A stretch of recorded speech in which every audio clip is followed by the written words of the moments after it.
Hello everyone, আসসালামু আলাইকুম। পিঙ্কপাল by Jinia থেকে আমি জিনিয়া। আমি আবার চলে এলাম একটি ছোট ব্লগ নিয়ে। কিছুদিন আগে আমি আর আমার ফ্রেন্ডরা মিলে প্ল্যান করছিলাম বাইরে কোথাও যাব, কিন্তু কোথায় যাব এটা ডিসাইড করতে পারছিলাম না। লাস্ট মোমেন্ট পর্যন্ত আমরা কনফিউজ ছিলাম যে কোথায় যাব। তারপর আমরা যখন বের হব তখন দেখলাম যে ওয়েদারটা অনেক সুন্দর, বৃষ্টি হবে এরকম একটা ওয়েদার। তখন আমরা প্ল্যান করলাম যে এই ওয়েদারে আজোতে গেলে আমরা অনেক এনজয় করতে পারবো। তারপরে আমরা প্ল্যান করলাম যে আজোতে যাব, যেহেতু আজও আমার ফ্রেন্ডের বাসার পাশে, তাই আমরা একটি রিক্সা ঠিক করলাম আজোতে যাওয়ার জন্য। তো আমরা তিনজন ছিলাম এবং কেউই আমরা একা যেতে চাচ্ছিলাম না, তাই আমরা ডিসাইড করলাম তিনজন আজকে একটি রিক্সায় যাব।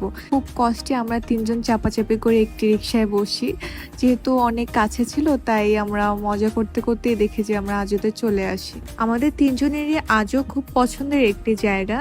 তাদের এমবিয়েন্স, ডেকোরেশন, ফুড সব মিলিয়ে এটি হ্যাং আউটের জন্য একটি পারফেক্ট জায়গা।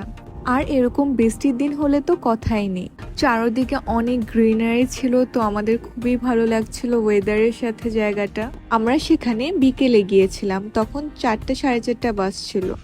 আমরা তিনজনই লাঞ্চ করে বের হয়েছিলাম, তাই আমরা ভেবেছিলাম হালকা কিছু খাবো। আমার ফ্রেন্ড সাফা বলছিল তার খুব পাস্তা খেতে ইচ্ছা করেছে, তাই সে মেনুতে দেখছিল তাদের পাস্তার কি কি আইটেম আছে। সে মেনু থেকে অর্ডার করেছিল ক্রিমি চিকেন পাস্তা।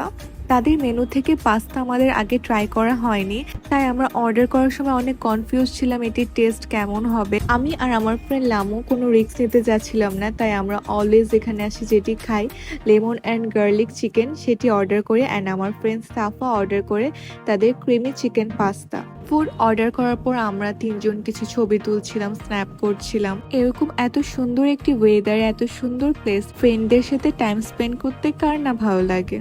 আমরা তিনজন কিছুক্ষণ গল্প করতে করতেই দেখি আমাদের ফুড চলে আসে। ফুডগুলো দেখতে যেমন ফ্রেশ অ্যান্ড ইয়ামি লাগছিল, ঠিক খেতেও তেমনটি ইয়ামি ছিল।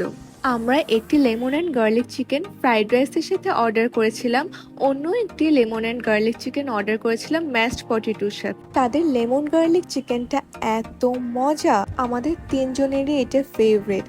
এটি অনেক ফ্লেভারফুল একটি ডিশ। লেমন গার্লিক চিকেনটা পারফেক্টলি কুকড ছিল আর ভিতরটা জুসি অ্যান্ড ট্যাঙ্গি ফ্লেভার ছিল। তারপরে আসি তাদের পাস্তাতে।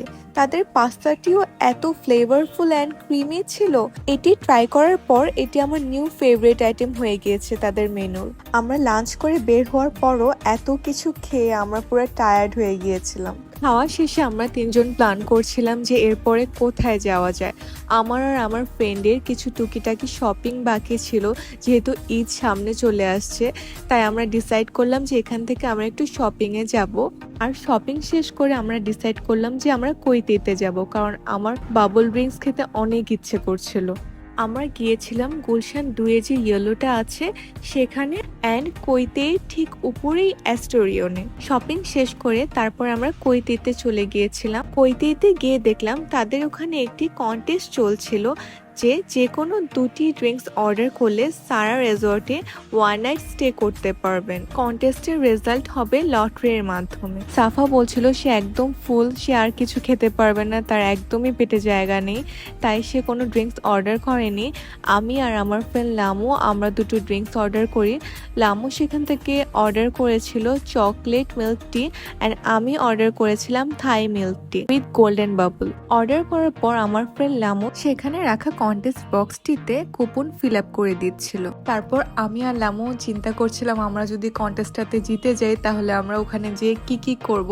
আর আমরা সাফার মজা নিচ্ছিলাম যে ও ড্রিঙ্কস অর্ডার করলো না, আর আমি আর লামু যদি উইনার হই তাহলে আমরা সেখানে সাফাকে ছেড়ে গিয়ে কি কি মজা করব। এভাবে আড্ডা দিতে দিতে কখন যে রাত হয়ে গেল আমরা বুঝতেই পারিনি। তারপরে আমরা বাসায় চলে গেলাম। তারপরে আমি বাসায় গিয়ে দেখলাম যে আম্মু আমার ফেভারিট ব্লু টিটা বানিয়েছে। আমি আপনাদের সাথে এই ব্লু টিটার রেসিপি শেয়ার করব। তারপর আমি একটু স্কিন কেয়ার করে ডিনার করার পর ঘুমাতে চলে গেলাম। আজকের এই ব্লগটি এ পর্যন্তই। ইনশাল্লাহ নেক্সট ব্লগে আবার দেখা হবে।